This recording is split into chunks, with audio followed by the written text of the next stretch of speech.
Let's talk a little bit about the use cases and workflows in insurance and finance. So you mentioned sales and marketing. Maybe that's where a lot of companies started. I think still today, like there was a lot of activity there because people viewed LLMs as the ultimate content generation machine.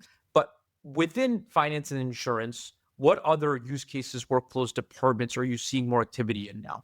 I think the most interesting one that comes up time and again that has the most to gain is underwriting. And it's not just because of the work, it's because of the people who are doing it.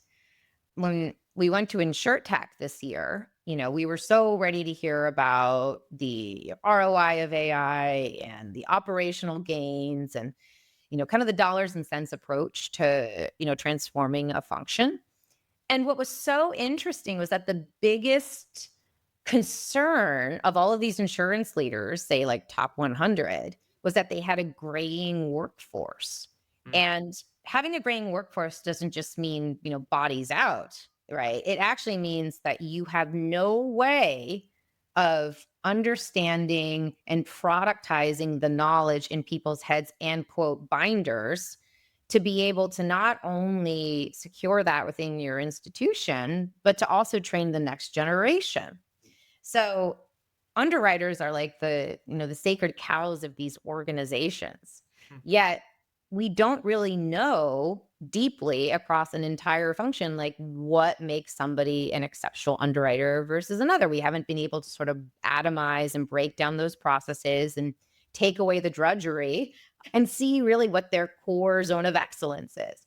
So when you think about like the promise of agentic AI, I heard this at a Gartner conference actually. Agentic AI is what will help enterprises treat their employees like people. And Mhm. how they do that is they can actually take a look at, say, a best performer. They can atomize their work. They can take off the drudgery or the boring, rote, repetitive work, that gets in the way of the actual job.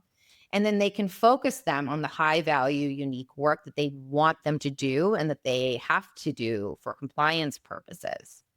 And what that actually allows functions to do is actually get that information, not into some document or knowledge management system, but actively productized into a digital colleague.